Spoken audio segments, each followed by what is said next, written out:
The NBA Finals move back to San Francisco for a pivotal Game 5 tonight. The winner of Game 5 in NBA Finals Series tied 2-2 goes on to win the championship 73% of the time. Yeah, no kidding. You only got to win one more game after that. You got 2 shots, including the Bucks last year. So the winning percentage should be right there, around 70%. The Celtics are 7-0 this postseason following a loss, outscoring opponents by 15.5 points per game, 15.6 to be exact. Tied for the 4th best point per game differential following a loss in a single postseason in NBA history. Chef Curry, coming off a 43-point performance in Game 4, has led both teams in scoring in every game this series. If that continues, he would be the 3rd player to lead both teams in scoring in every game of an NBA Finals series. Okay, Vince Carter, Amar'e Stoudemire. Vince, this is what I've been waiting for from Steph. Be your best self when your team needs it most. And the other team is just as good as you. Not when you have KD and Clay and everybody, but it's 50-50, season on the line, second half.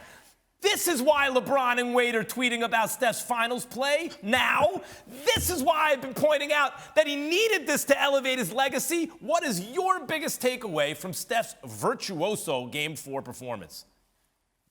That I knew it would make you happy when he did this. And I said, Max is somewhere like, see?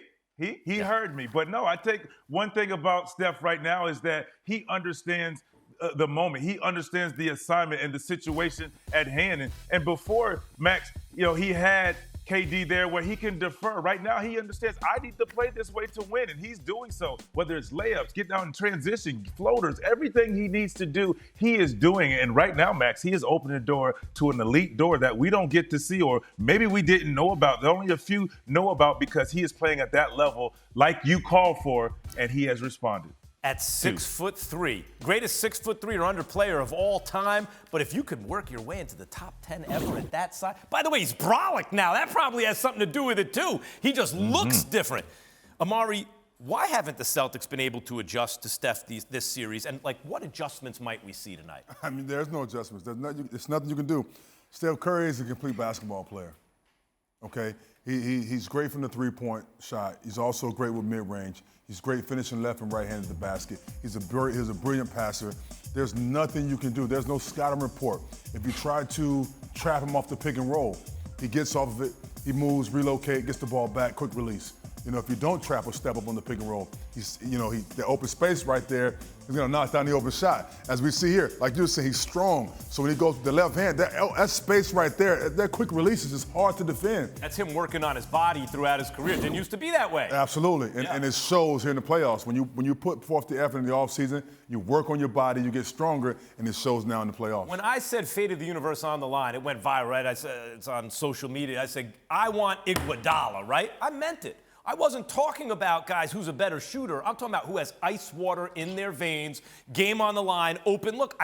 He did not use, in the old days, Vince, I did not get that feeling from Steph. But he's an older, more experienced, to me, more confident player in the big moment. And now he's killing the game under pressure. Vince, double teams seem to work against other team superstars. Why haven't the Celtics blitzed or double teamed Steph on those high pick and rolls? Well, Mari mentioned some of it, his ability to move the ball and how they play. They're very unselfish, and they understand. They have counters for double teams. You double team him, he goes back door, he gets off the ball. It's a quick release, and Draymond gets it and bounce pass back, layup, or an open three on the other side of the floor. Other thing is, it seems like Boston doesn't want to allow anyone else to get off because if he's throwing out of the double team and he does not get the ball back, Draymond's ability to find other guys or it immediately alerts an action on the other side for maybe a pin down for Jordan Poole or Klay Thompson to get a wide open shot when there's no help because Steph has brought 2 guys out on the floor trying to guard him. They're playing 4-on-3. So I think that's where the hesitancy is, and they're saying Steph may get his. Hopefully we can wear him down. We don't want everybody else, a.k.a. the others, to get theirs. But it's a dangerous game that the Boston Celtics are playing, but they're sticking to it.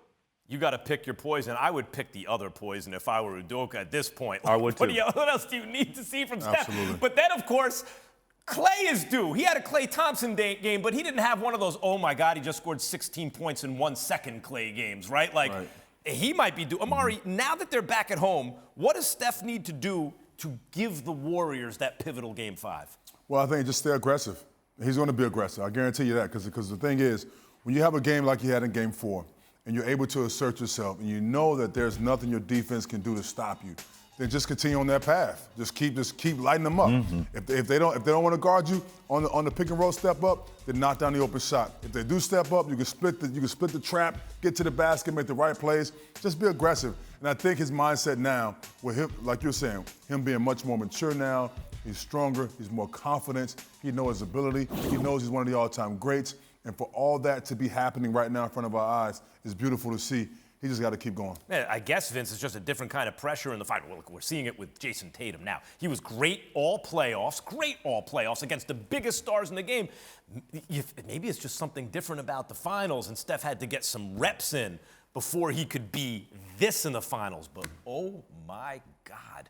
Yep. This is like, how many finals performances have been better than LeBron has had a couple, but this is, Vince, like, this is an all-time great performance so far. Yep.